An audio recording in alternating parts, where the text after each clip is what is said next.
Hello, everybody. So before we get into the episode with ADKFunPolice, I just wanted to give you all a heads up that we had some technical difficulty with the episode. In true Rocks and Roots fashion, we were recording from the car on Zoom and we had some cutting in and out. But then we decided to change it to a phone call, which worked so much better. So you are warned. The interview still, I thought, went real well, and we were so glad to have Mike from ADKFunPolice with us and look forward to having him on the show once again. So without further ado, here's the episode.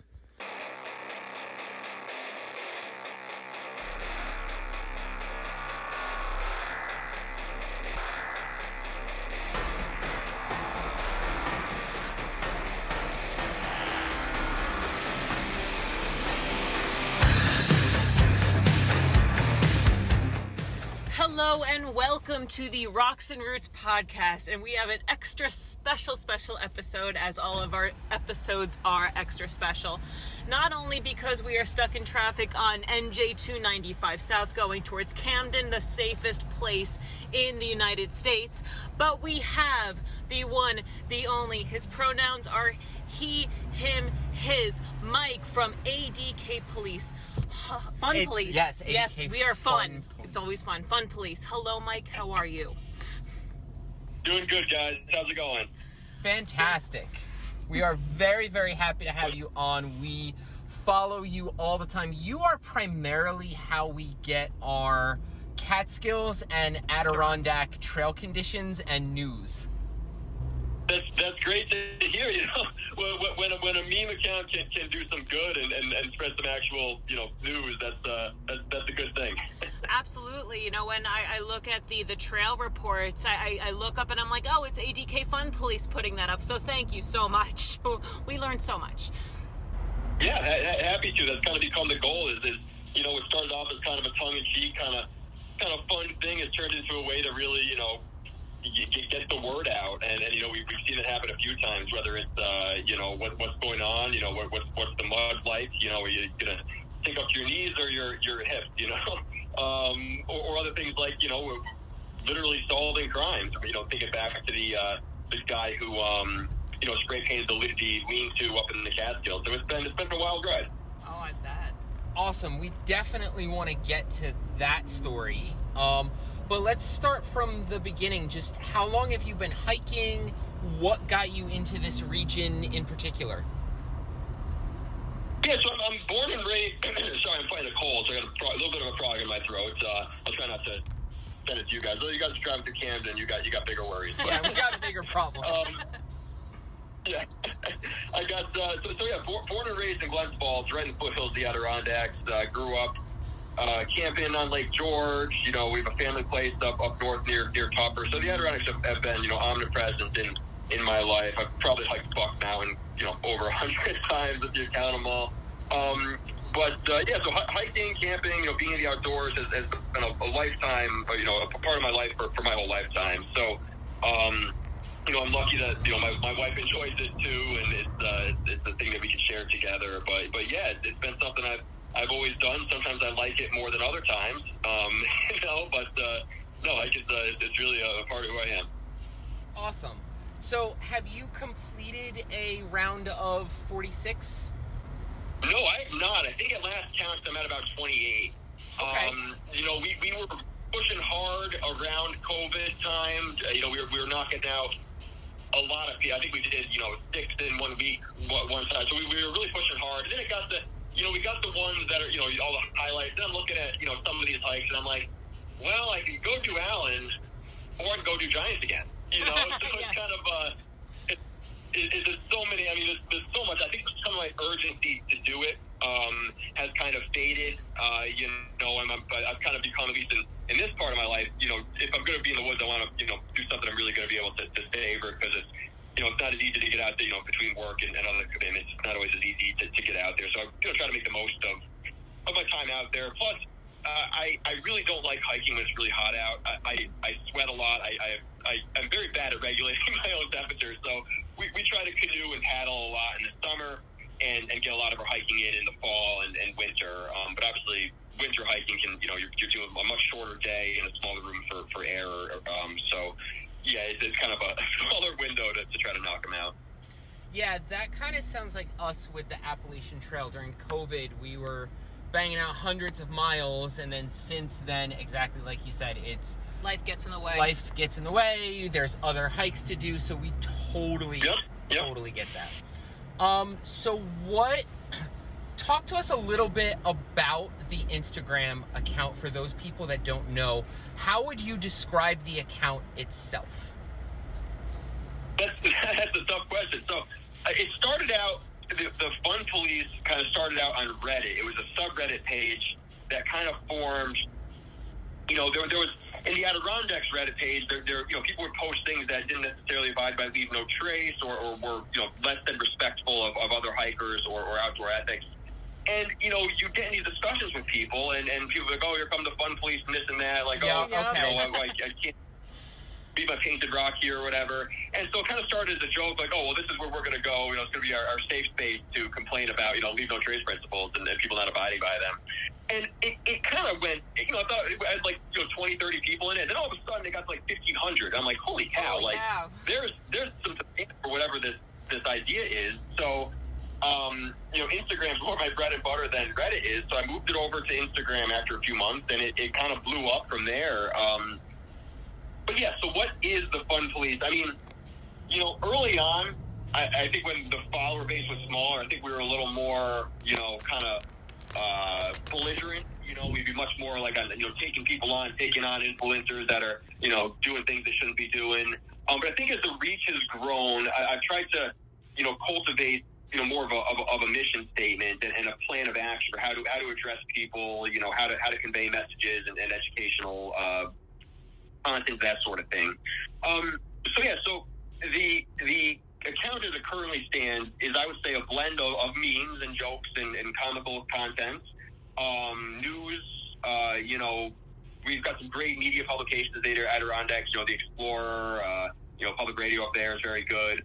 But, they have the staffing they have, and obviously that moves at a slower pace than social media does. So I'm able to, get things out there, almost instantaneously as soon as I hear about them. So, the vandalism at Marcy Field from a few days ago, we heard about it, and then, within an hour we had so it's a mix. It's memes and comedy, it's news, and then it's also, kind of some educational messaging. So people will send me things they observe of people doing something that they're not supposed to do in the park. Some things we'll see, seemingly innocuous things like having a dog off leash, above 4,000 feet or, at a campsite, or more serious things like graffiti or, unlawful fires, things like that. And generally my MO is when I receive that sort of tip, I guess we call it, I'll send the person a nice message. Hey, this is what's going on. Here's the rule. I'm sure you weren't aware. I love the park as you clearly do too. Have a nice day. And the vast majority of the time, people are like, oh, geez, I didn't know. Thanks for the heads up. And if that's the case, case closed. I don't do anything else with it. But the other hand, the other 10% of the time is when it gets kind of fun, where people either will curse me out, block me, do whatever they'll do. And at that point, I will share it to the public. And what I'm sharing is always public. It's always something someone else has already shared. And it just brings attention to that post, to the Fun Police followers. And then, from there, people will do what they do and reach out and kind of leveraging peer pressure in a way to, gently let these people know that what you're doing, your society doesn't like, Yes. To say in so many words. Yeah, it serves as, it's a good reminder for everybody. The dog, I mean, we don't have dogs. I didn't really know that you were not supposed to have a dog off leash. I mean, we always say, just best practices on the Appalachian Trail, leash your dog, because some people may not like animals. Right. Yeah. Yeah, absolutely. There's kind of, there's a gray area with a lot of stuff too, because we have the regulations that DEC puts out that have the force of law. We have laws themselves, and then we have, kind of, aside from the written law, we have ethical, obligations to each other and our fellow users of public lands. We have leave no trace principles, things like leashing a dog is required in some instances, but really, unless your dog is really under voice control, you should probably leash it all the time, because yes, some people have dogs that, might not be dog friendly, or might be scared of dogs, and, your dog might be the most friendly in the world, but not everybody knows that. So yeah, there's certain, kind of ethical norms that we kind of expect as well. I don't generally reach out to people for those sort of things, but it's certainly an ongoing topic of discussion with the Fun Police as far as, what are those norms and how do we promote them? Right. And the way that you bring this to people's attention through memes and humor is far more interesting. And last I checked, you had over 6,000 followers on Instagram, so it is working. It's far better than just a straight like national parks or DEOC type straight messaging that people ignore. People don't ignore comedy, and also people don't ignore shame. I think that's something in our society that we have gotten away from. We're so afraid to shame anyone, and as a result, people just do whatever the hell they want. Like, there's nothing wrong with, as long as you're not being vicious, which you're not, there's nothing wrong with a little shame, like, hey, don't be doing this. And presenting it in a humorous way is a fantastic way of doing it. Yeah, I agree with you, and it's kind of become that way. Like I said earlier, it's important to me that anything that I share that is going to be, for the purpose of shaming someone is already public. This is something that they have shared to the public, that they're promoting, and oftentimes these people have large follower bases, and they're doing it because they want attention, they want that positive attention. Mm-hmm. But you know what? If what you're doing is harmful to public land or to other users of public land, well, we get to comment on it because it's all of our land, right? I'm very comfortable. Exactly, yeah. So I'm very comfortable doing that and taking that approach, because I agree, a healthy dose of, whether it's shame, peer pressure, whatever you want to call it, it is effective in communicating that message to people. And I've had a number of people, more than 10, that after reaching out to them in a, they block me or they curse me out, then I do a post. Yeah. Then they get 100 comments that say, hey, don't do what you're doing. They unblock me and say, wow, I had no idea that was such an issue. Thanks for reaching out. Now I know. Now I'm going to be a better steward. And that doesn't happen all the time. Yeah. Most people don't come back after that, but it does happen. I made a point of it, and actually, so we just hit 7,000 followers yesterday. Congratulations. Thank you. Yeah, it keeps on going. But messaging about it, there's a way to engage people about outdoor ethics. It's been kind of pioneered by, Leave No Trace Center and some of these other organizations, but it's called Authority of the Resource. And I always tell people, like, if you're not comfortable engaging people, don't. But, as a user of public land, you have a right, not an obligation, you have a right to engage people that are doing something harmful. Whether it's, we had a guy hitting golf balls into the Cascade Lakes, a year ago or so, and someone confronted him. Granted, they confronted him very angrily, but, what Authority of the Resource is it's kind of a way to engage people that are partaking in harmful behavior. It says, hey, like, listen, like, clearly you appreciate where you are. You're here, you came to the Adirondack Park, you came to this spot because you enjoyed it, you want to enjoy the content of it. But hey, I see you're flying a drone at Indian Head. Well, did you know drones are unlawful? Here's why. Not just saying, oh, you asshole, you're, flying a drone where you shouldn't be, but it's really engaging them on a, standing next to them as opposed to looking directly at them. And so I try to use that strategy, and I try to encourage my followers to use that strategy, and the vast majority comply with that and have great success in it. But that's something, again, with 7,000 followers, it's not always going to be clean. Some people are, they go rogue, and I will delete comments. I will talk to people that I need to that are not being, kind of towing the line as far as how to engage people. Right. We don't want people to, that's just not. That's not something I tolerate. Or, some people say what I do is bullying. I think, you made the distinction, a little bit of, peer pressuring and social pressure and bringing attention to things that are already public. I don't think it's bullying. I mean, it's not. But yeah. some people say it is, but I disagree. Yes. Respectfully disagree. Yeah, like I said, like we used to be comfortable doing this with each other in society, kind of policing each other, and we've gotten so PC. Everyone is more concerned with people's feelings than doing the right thing. So then when people see genuine, proper social pressure, they conflate it with bullying. But, well, yeah, we don't. Now it's the whole thing also with being canceled. Yes. And if you go up to somebody, you know, in person, oh, will they have a weapon? What are they gonna do? Are they gonna lash back at me? You know, it's that fear. Yeah, and it's kind of so a couple quick anecdotes. I had one guy. He was kind of a jerk to begin with, but then there was a picture that was sent to me of him flying a Confederate flag at a campground on public land, and I was like, nope, like sorry, I got a problem with that. So I called him out for it, and he started doing all these memes talking about doing a Rittenhouse on me and taking pictures with guns and stuff. So yeah, it's some people out there are kind of nuts. Then his account got hacked, I think, which was kind of funny. But okay. So you mentioned that your account actually helped solve a crime with graffiti. Can you give us the details on that? Zoom sometimes on my phone because I was dialing into Zoom because I don't know if my app's never updated, but anyway, here I am. Okay, great. So sorry, folks, a little bit of technical difficulty, but we are back up and running and on old school phone call right now. So here we are.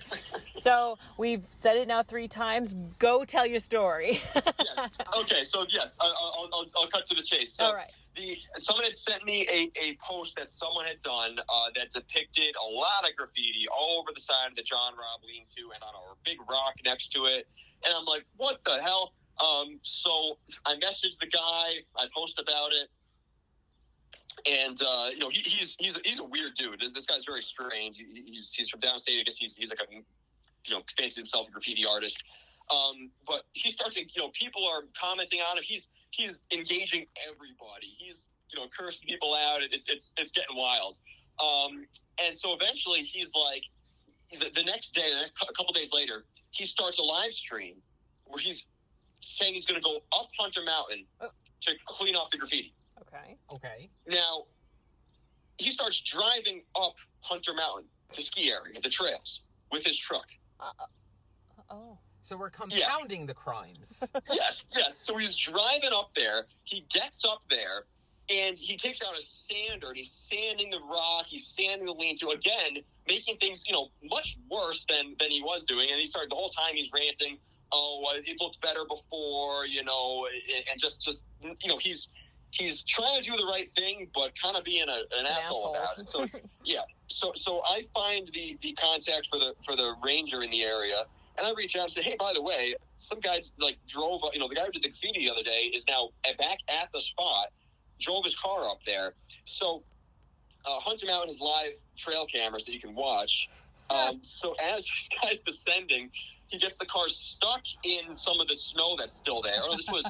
This was like, I think it was early ski season, so they weren't open yet, but I think they were making snow. So he gets his truck stuck in the snow. The Rangers and state police go up there and pull him out, get him down to the bottom, and then they give him a ticket. Actually, I think they arrested him. I don't think they gave him a ticket. I think they arrested him at that point for trespass. And so just a wild, everyone, a few thousand followers at that point. Everyone's on the seat of their pants watching all this happen live. It was crazy. The Times Union did an article about it. Wow. Yeah, it got some press. It was on the DC Ranger reports and all that. So that was, it was just one of those things where the ability to respond quickly to tips and to, get in touch with a ranger and get resources where they need to be, we were able to get that done. And it was because we were able to kind of crowdsource and work together. One person identified graffiti, one person decided he was going back up there. So it was really a group effort to get that done. And, he learned his lesson, and we were able to convey the lesson to, whoever tuned in. And that is, as you mentioned, that's something that the Rangers just are not able to do. They do not have the resources. So I like that, private individuals and your account working alongside can get stuff done. Exactly, and it goes without saying that we don't have enough rangers. Our rangers don't have enough resources to do everything that they should be doing. They're an elite group. They do a fantastic job with what they do, but they could use more support. And public awareness of what they're doing is important because it all starts with the legislature and with dispersing funding. So that's one of the things I try to do is there's a few rangers I regularly interact with. And I say, listen, I'm here to support you guys. Is there anything I can do? Any messaging? Let me know because I'm happy to do it. And through the account, I have those contacts where I have some all their cell numbers are on the internet, but I have some contacts that I use. And I always tell people, listen, if you're not comfortable talking to law enforcement for whatever reason, or you're nervous, but something's going on, let me know. I'll be an intermediary. I will get the information where it needs to go. I'm happy to do that. And there's been a few instances where we've done that. Going back early on in this was very early in the account, but someone was coming down from Cascade and saw someone pitching a tent right at the summit of Cascade. Now, you can't do that. You can't, what is it? You can't camp above, I think, is it 3,500 feet or 4,000 feet? I don't know the regs in front of me. Is it 35? Yeah. So, obviously, Cascade, he's over 4,000. So, I was able to get in touch with the ranger. Rangers got there, and actually the person who had contacted me when they were still on the hill actually saw the ranger at the bottom of the hill starting to hike up. So, the ranger hiked up, gave him a ticket, told him unpack, head down the mountain, you can't stay here. So that was early on an instance of where we were able to, step in and get information to the rangers to kind of, help them do their jobs. Because these guys aren't sitting on Instagram or Facebook. They're out there doing more important stuff, fighting wildfires and that sort of thing. Now, amongst these are success stories for sure. Have you received any backlash for what you do? Yeah, sure. Every so often, I've probably got, I could look at my blocked list. I've probably got like 20 or 30 blocked accounts of people who, I don't know what it is. A weird blend of, I call it the kind of hike your own hike crowd. And I'm all for that. I don't want to tell anyone how to experience the woods. But, again, as a society, we've come up with norms and rules and laws that we expect each other to follow. And I don't think it's too much to ask. But some people don't like that. They think that, they should just be left alone or that, drones aren't really hurting anybody or, there's a few different population segments that over time, have left nasty comments or something like that. And generally my approach is screenshot the comment, block them and go on with my life, because a lot of the time they're not worth engaging with. And sometimes if the comment's really good, I'll share the screenshot of it because it's worth a laugh or two. But, other than that, I don't really engage with the nastier people. I mean, there's been people, and people that are some of my longest time followers, supporters that have had, constructive discussions with over, what is worth addressing, what's not. And some people, a comment I get a lot is, oh, is this the worst thing we have in the woods? Like, isn't there something else we'd be concerning ourselves with? And I'm like, well, sure, but we can also care about this. Yes. We can care about all the problems. I've got unlimited, ability to care. Someone building a small rock stack is not the most egregious thing, but you know what? It can be addressed. It's not all. Sorry, I've got this cold and it's affecting my ability to think straight. That's okay. No worries. You know what I mean? It's like it's some people think that we should reserve our attention for only the most egregious violations, but I think we can spread the law of attention. Yeah, exactly. Yeah. And one person, painting rocks or building a cairn off where it's not supposed to be is not that bad. But sure. 1,000 people doing it, that's where you have impact on the trails. And if you curb the one person, you don't get 1,000 people doing it. Exactly. And we see that in the National Park Service has been pushing this really in the last couple of weeks is the rock stacking. And, I did a post. It's actually one of my pinned posts on because there are, we rely on rock stacks, the national parks and the Adirondacks to navigate. Correct. And to manage herd trails and water crossings. But, when we tolerate the building of, kind of rogue or I call them unsanctioned rock stacks, then, we take away from the meaning of the ones that are intended to be there. We distract from them, but again, you don't want to, I always say the harm of damaging a proper official rock stack is greater than letting an unsanctioned one stand. So I say, if you're not sure let it be. Let someone else worry about it. But, for the most part, you could generally tell. In the Adirondacks, our Karens are substantial. I mean, they're 4 or 5 feet tall, and right. If you tried to kick it, you'd break your foot.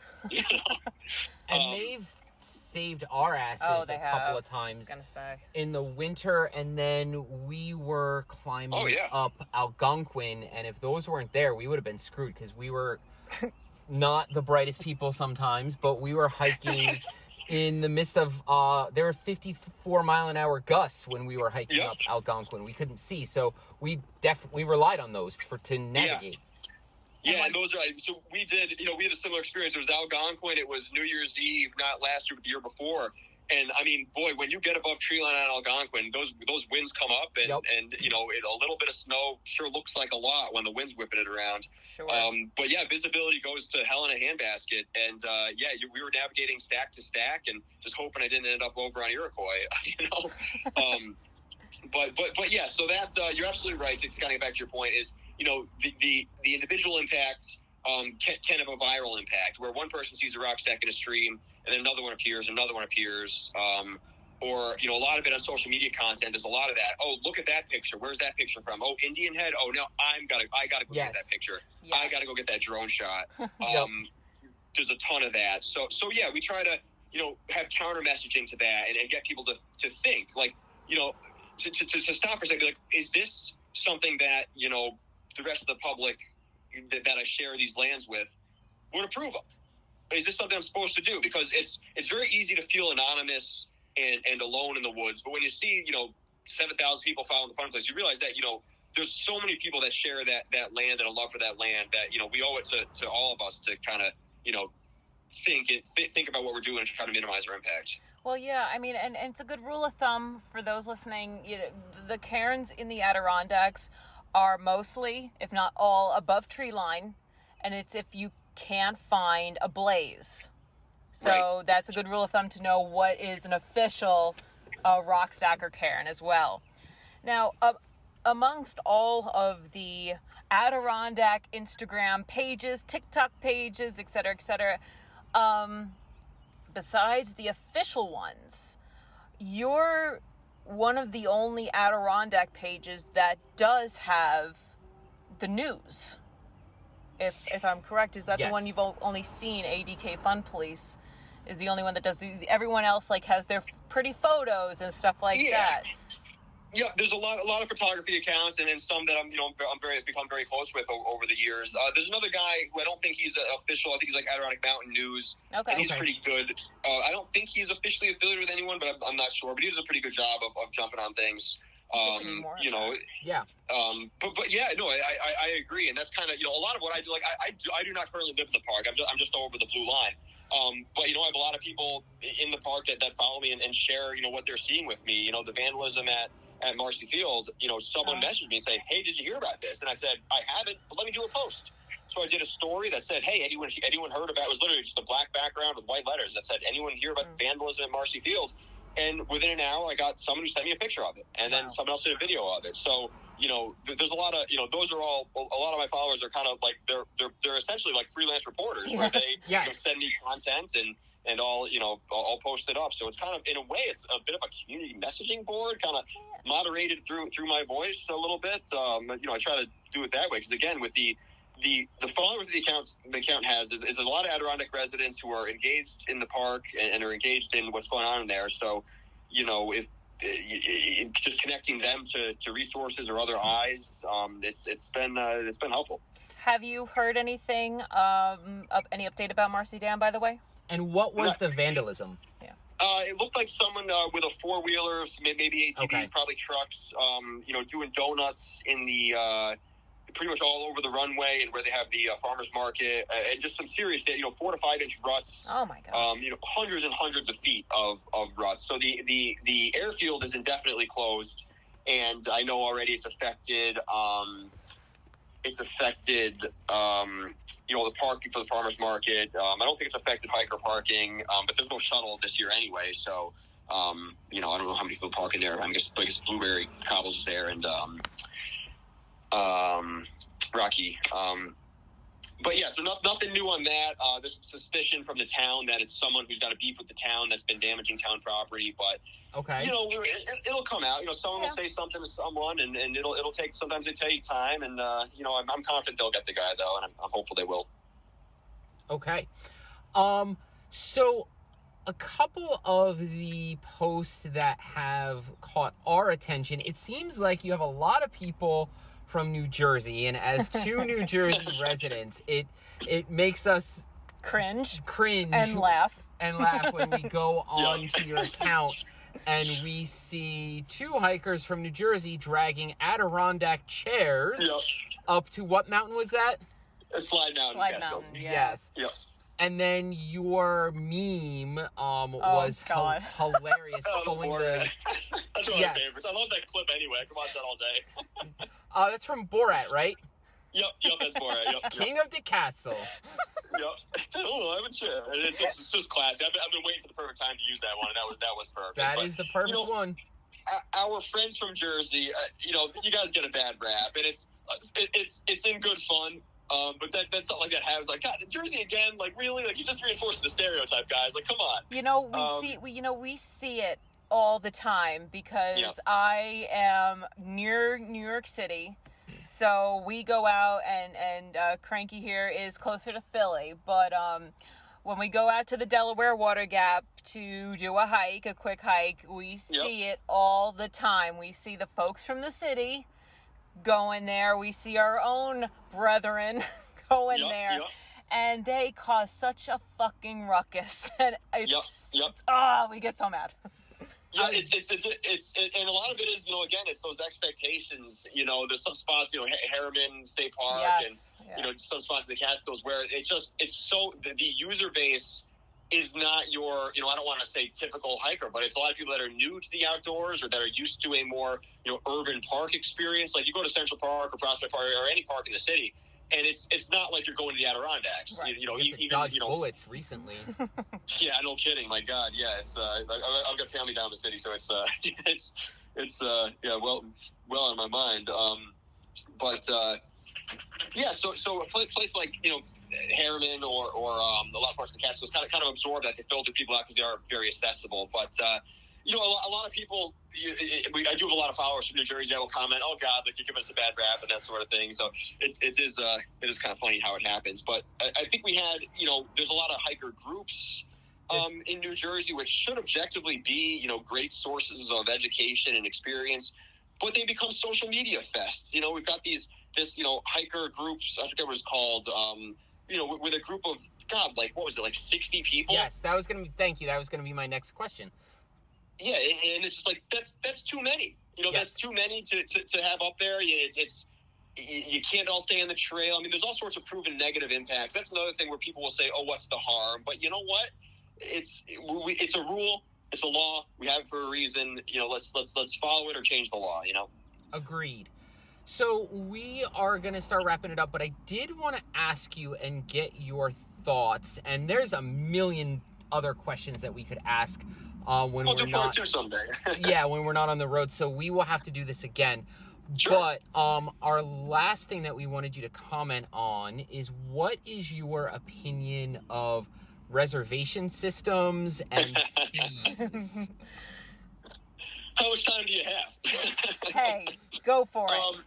So reservations. Okay, where to start? So I kind of the talking point, having been pretty immersed in that for the last, you know, since they started the program. God, I guess this is the third season of it, or I think it's the second or third. Yep. You know, I am of the opinion that we have left a lot of stones unturned as far as education and enforcements to address the reasons people are in favor of permit systems. And what I mean by that is, you know, people talk about trail degradation, they talk about erosion, they talk about, you know, litter and all this other stuff. But you know what are we doing to people that are littering? Are we giving them tickets? Are we providing, you know, a trash can at the trailhead? Are we doing those steps to kind of intercept the wrongdoers, educate the wrongdoers before that negative impact comes out? I don't think we're doing enough there. And I don't think we can go to restrictions on public land until we've taken those steps. So per se, I'm not against reservations or permit systems where they are done thoughtfully and with the public's interest in mind, and there's really no other option. I look at use restrictions on places like Catskill Falls in the Catskills, which is a place I'm very familiar with, and they had to do it. They had to put no parking at the bottom because people were parking in the middle of the road. We had children walking on the side of a 55 mile an hour windy old school road. You had to do it. There's no other way. But you know what they did at the same time? They built some infrastructure. They built a better parking facility at the top of the falls. They built, railings. I'm not saying we should put railings in the park, but, they invested in infrastructure. We should go check that out because it's been a long time. It's been a long time, and the last time we were there, you're exactly right. Coming back, I was dodging little kids, weaving in and out of little kids while doing that windy road. So, totally get it. Yep. So they moved the parking, the trailhead to the top of the falls. There's a viewing platform. It's quite the investment they did. There's a big bridge over the creek now to access the the escarpment trail back there. There's a lot of resources. Anyway, I'm digressing. But so my issue, I don't necessarily have a problem with a parking reservation system. One of my beefs about the living an hour and a half, 2 hours from a lot of the trailheads is that it's very hard to park because people wake up earlier than me. I can't wake up as early as I used to. So it's tough too. There's a certain part of the population that has that freedom to do that. They don't have the work or family obligations, and it's great for them to be able to, hey, I'm going to get up at 3 a.m. I'm going to get there. I'm going to have a great day in the mountains, and more power to them. So I think a mix of, I'm not necessarily opposed to parking reservations with a mix of, day of, walk-up spots, just allow people to plan ahead. People come from long way around to go hiking the Adirondacks, and, for them to get to the trailhead and, turned away, not have a spot, granted, you should always have a plan B and C. But, it affects the user experience. But, what I have, let's talk about the permit system in the Adirondacks right now at AMR. They call it a parking reservation system. It's not a parking reservation system. It is a permit system. You cannot hike in there. You cannot walk in. You cannot get dropped off. You cannot bike in. There is no shuttle. You can only go there if you make a parking reservation. And, let's not beat around the bush. It's AMR. They have a golf course. They have a lot of nice houses there. I think the initiation fee to get in is like $30,000 or something. It's a place that I don't think is very, I think if they could undo the easement, they probably would. But they can't because it's our easement. But in any event, so I think the ulterior motives there is about, it's about restriction of access, and it's not about the trails. If it was, they would have, done other things. They've got a wacky system. You can mail in a request, or you can have a bus ticket. I mean, it's just such a wacky system. It was half-baked from the start. It's still half-baked. And there's so much more we could have done before getting to that point. I mean, that's the 1,000-foot view. I could go on and on about it, but that's the nuts and bolts of my feelings about the AMR system. For sure. I think when we first started doing the Adirondacks, the first 2 mountains we did were the Wolf Jaws, and we went through the AMR property right before they started the permits. And, we could definitely see on a summer day, on a weekend, yes, that place gets packed. But what we saw in subsequent years is the parking on the road has now been blocked off. Yes, correct. Yep. The town does not want us to park there, and it was a legitimate parking. And why? Why make it even tougher on the poor hiker? Yes, and you're absolutely right there. So their whole argument was traffic safety, that people can't be parking there and walking up the road. Well, to my knowledge, there have been absolutely zero incidents of hikers getting struck by cars in the 5-10 years prior to them restricting that. Right. No one did a study. No one looked at speeds of people going through there. They just do a traffic safety because apparently people walking on the shoulder, it's too close to the cars. I don't know. People walk on the shoulder all the time. But you can do it on Giant and Rocky Peak Ridge. Fine, right? Yep, exactly right. And we don't have a shuttle that stops at AMR. Why not? Well, because that's more traffic through there. They do not want traffic through Lake Road. I mean, there's no doubt about it. You can't park at, Roaring Brook across the street. Right across the street. You cannot park there and access AMR. You go into Roaring Brook, which is some great trails back there, but you can't walk in. You can't walk across the street. You can't walk across the street, but you can buy a bus ticket, park at Roaring Brook, and then get in. So, go figure. I guess they were probably trying to make it more equitable by having the bus ticket thing, but it was just so silly. I mean, it's just crazy. Yep. And people use it. People have used the bus ticket, and it works. So, I mean, I guess it's a way to beat the system, but it's a system that we shouldn't have to beat in the first place. Allow people to get dropped off. Let's make a system for people to be able to be dropped off. If we don't want them driving up the golf course, well, then you know what? It's a public road. Buy it. Go to the town and make it a private road. I mean, it's just like I said, I could go on and on about the issues with that system. I mean, they did a survey last year, or the year before, and they have not released the results. And I suspect it's because the results were very hostile to the system. Yep. So I mean, unless they're keeping their back pocket for something, but I know, I mean, it's probably gonna be a biased survey because I shared it to thousands of people who are generally like-minded and don't like the system. So they all, I'm sure, made their voices heard, as they should. Yeah. And then what was the other? Oh, so then they just released this study. The Adirondack Council just released this study by the same company that's doing the DEC's visitor use management study right now. And it studied the traffic, I think, for Marcy and Algonquin. But it started doing the study right after the permit restrictions kicked in. And so all these people that used to be spread out over all the peaks through AMR. Are now funneled in through the lodge. Yeah. So they spent $50,000 on this study, to prove this point. I'm like, well, how convenient that we're now funneling people to ADK, to the lodge. Yep. So, we're going to wrap it up, but as we are more libertarian minded, and the problem with public land is when everybody owns it, no one owns it. And what ends up happening is those with the most influence end up controlling it, which is why we advocate more, like you mentioned, by the road. We advocate more privatization. It's interesting, yeah. I think, so AMR is AMR. They are what they are. They're a private club. But let's look at, the Mountain Club. Yeah. The Adirondack Mountain Club. I think they do a fantastic job of messaging, education, managing their trailheads. They are the shining example, I think, for organizations that do this sort of thing. They're very unique in that. So yeah, I mean, that's interesting. I don't have this is New York State. Like there's no secret. I mean, you guys are in Jersey, so it's similar. There's a lot of bureaucracy. Oh yeah. And bureaucracy doesn't function. It doesn't always function very well. The Adirondack Park Agency, it's all political appointees. It all flows uphill. So yeah, it's not. What we have is not the. The problem with privatization is something like AMR where you get exclusion, but what we have in the Adirondack Park is a very unique. It's a very unique park because a lot of it is private. It's private, right. But we have easements and we have agreements and conservation easements that make it worthwhile to the public owners to allow the public on their land. We have recreational immunity, which, makes them civilly immune to someone tripping and falling and breaking their ankle. So we do have incentives like that for people to open their land.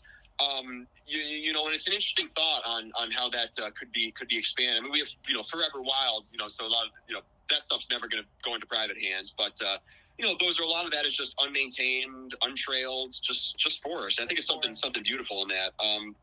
But no, trailhead management, I think privatization has some interesting things to offer. Awesome. We definitely want to have you back on. We have to wrap this up for today, but we definitely want to have you back on to explore some more of the memes and some of the more humorous stuff that you've done, and then also get more into this. Like, I enjoyed this last part of our conversation and would like to go further if you're willing to come back on at some point. Absolutely. Yep. Hey, you guys name the time, I'm there. As long as our connection holds up. Yes, thank you, sir. We appreciate it. Yep, all right. Yep. Well, Mike, Mr. ADKFunPolice, would you mind giving your socials? Good question. What is it? What am I? I think I'm, let me check. ADK Sounds like me. Police, all one word on Instagram. I think I'm on that new thing, Thread or Threads or whatever it is. Oh, yes. Yeah, so I'm on there too, but it's all just redundant to my Instagram content. So yes, stick to Instagram. Okay. Yes, well, we will share it far and wide for you. All right, thank you so much, Sounds sir. good, guys. I appreciate it. It was fun. Have a great night. Yep. Bye-bye. All right, folks. Well, that was Mike, and what a pleasure to chat with him and put a voice to the page. And speaking of pages, Cranky runs. Wasn't that a great segue? Yes. That was just brilliant. And I'm laughing my ass off because if you asked me to name the TikTok right now, I couldn't. All right, first I'll name the Instagram is rocks_and_roots_pod. TikTok is rocks_roots_podcast. Whew. All right, we are going to see Avenged Sevenfold tonight down in Camden. Wish us luck. Hope we don't die. And we'll talk to you soon. Ciao.